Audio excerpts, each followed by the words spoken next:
Your doctor told you to cut salt. You cut it. The number on your home cuff didn't move. Here's why. Salt is just one of four things that drive high blood pressure. The other three are stress chemistry, stiff arteries, and damage to the inner lining of your blood vessels. Your medication usually targets one of those four. Cutting salt targets a different one. That leaves two completely unaddressed. And that is why your morning reading keeps creeping up. 5 plants cover the ground that salt restriction and a single pill don't. The first one dropped systolic blood pressure by 7 points in a Tufts University trial. The last one has been sitting in your kitchen for 40 years. Almost everyone uses it the wrong way and gets nothing from it.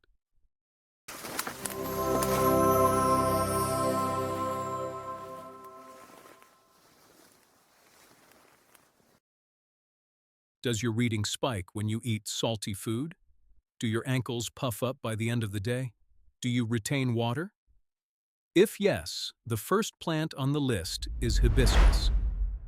This is the deep red flower behind that sour, cranberry-like tea you've had at a Mexican restaurant. The petals contain plant compounds called anthocyanins. They act as a mild, natural water pill. They pull excess fluid out of your body the same way a low-dose prescription water pill does. The difference is that hibiscus does not strip out potassium, so you don't get the leg cramps and fatigue that come with the prescription version. A 2010 study in the Journal of Nutrition tested hibiscus tea on adults with mildly elevated blood pressure. 3 cups a day for 6 weeks. Average drop in the top number, 7.2 points. The people who started with the highest readings dropped the furthest. Preparation matters more than dose. Take 1 tablespoon of dried hibiscus petals. Pour 8 ounces of water that's just off the boil. Steep for 10 full minutes. Cover the cup the whole time. The active compounds break down when exposed to air. Drink it warm or chilled 3 times a day for 6 weeks before you measure the difference. One caution.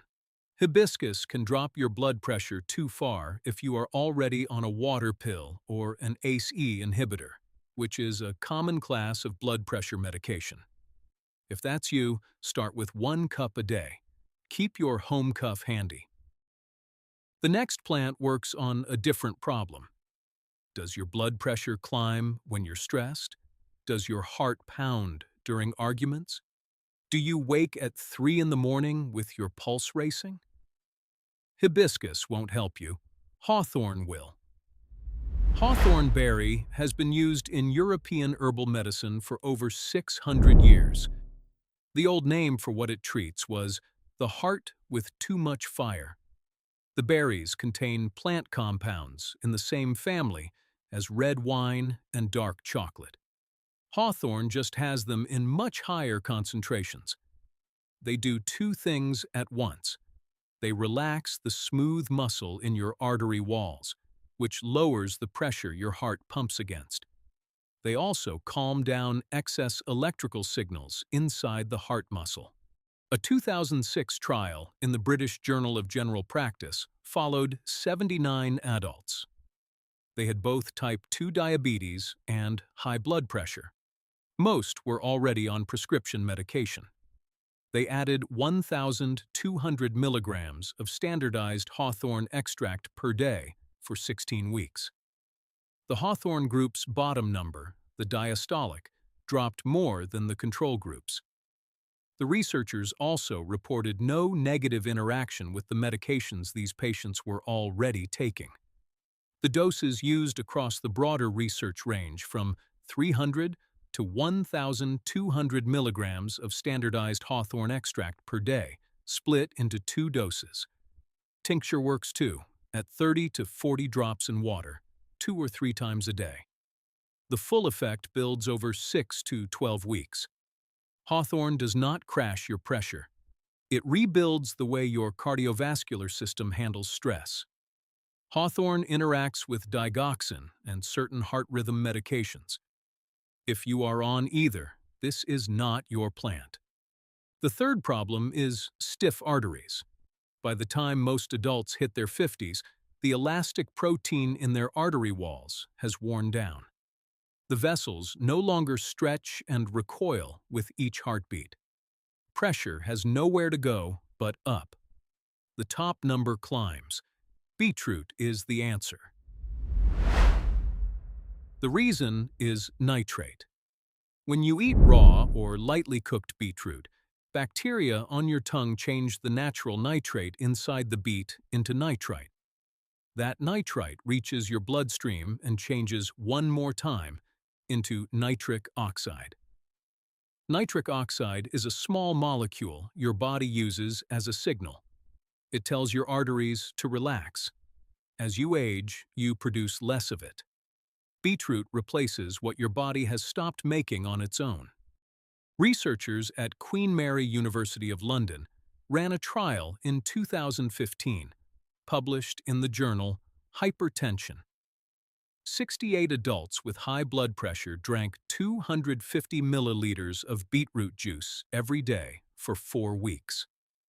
The clinic top number dropped by an average of about 8 points. The bottom number dropped by about 4. The effect showed up within hours of the first glass and held steady across the 4 weeks. 2 notes on preparation. First, do not use antibacterial mouthwash before or after drinking beetroot juice. It kills the mouth bacteria that start the conversion process, and you lose the entire benefit.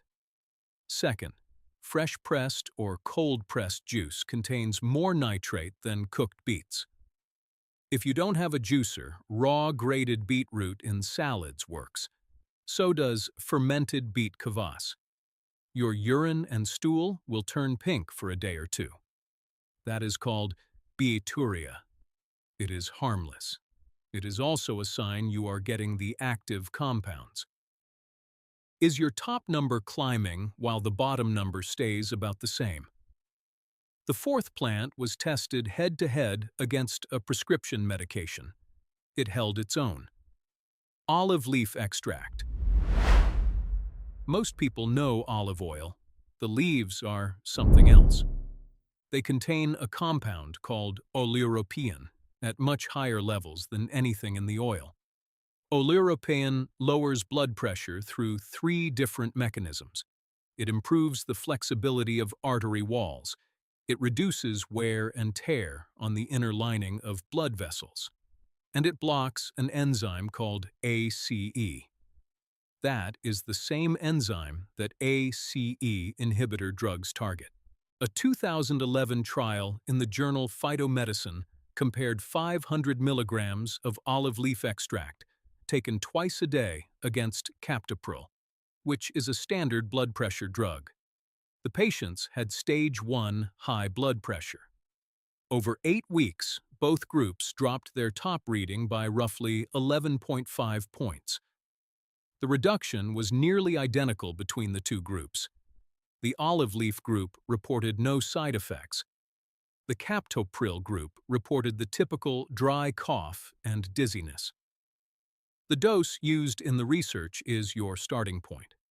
500 milligrams of standardized olive leaf extract, twice a day with food. Capsules are the practical form. Tea from dried olive leaves works, but you would have to drink it constantly to hit research-level doses. Olive leaf can also lower blood sugar. If you are diabetic and on insulin or metformin, monitor closely. The 5th plant is the one your grandmother already knew about. Garlic. What most people get wrong is the form. Raw, freshly crushed garlic contains a sulfur compound called allicin. That is the molecule doing the work. The moment you crush a clove, an enzyme inside the garlic starts converting one compound into a lysine. The conversion takes about 10 minutes. If you cook the clove right after crushing, you destroy the enzyme before a lysine even forms. You get the flavor without the cardiovascular benefit. A 2008 review by Karen Ride published in BMC Cardiovascular Disorders, pooled the data from 11 trials.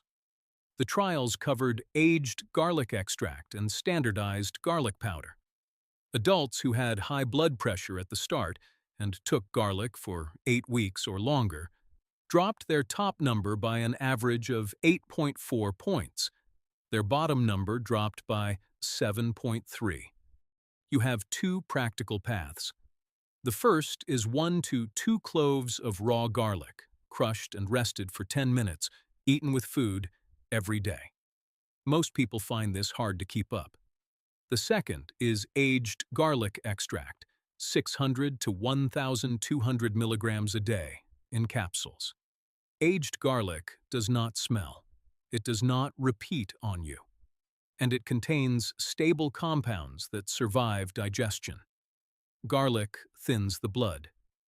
If you are on warfarin, aspirin, or any blood thinner, talk to your prescriber before starting either form. So which one do you start with? If your numbers move with stress, hawthorn. If you retain water, hibiscus. If your top number is the problem and your arteries have aged, beetroot or olive leaf. If high blood pressure runs in your family and you want a daily foundation, aged garlic extract. You can also stack them. The most progress comes from combining 2 or 3. A typical starter combination is daily aged garlic extract for long-term artery protection. 3 cups of hibiscus tea spread through the day for the water pill effect. And a daily glass of beetroot juice for the immediate boost in nitric oxide. Track your home cuff readings every morning for the first month. The plants build slowly. You are looking for a trend, not a single reading. The final tip is the one most people miss.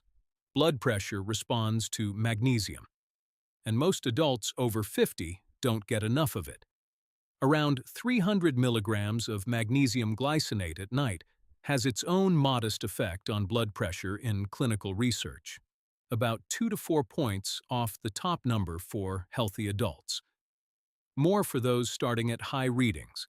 Magnesium also relaxes the same artery muscle that hawthorn and olive leaf target, so it gives the body the raw material to respond while the plants do their work. If a video like this one helps you take care of yourself, subscribe to the channel. We break down the plants and remedies behind the research, one at a time. Hit the bell so the next one finds you. This is Root Remedy.